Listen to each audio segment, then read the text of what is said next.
Sumaina do aise nuksibide oiragadi hingnasu yabani.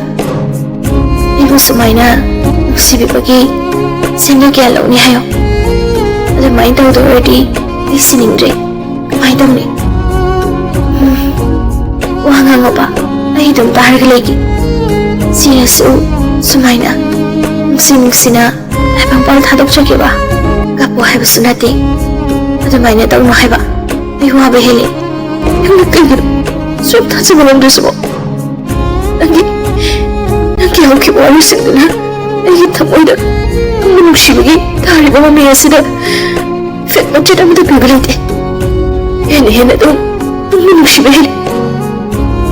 Hena doon ang bapamdya ba sa'y mayam kagi ang umato na pumini hay ba sa'y nagkamdi sa kaya ang hindi pa lang sa'y ay kitaway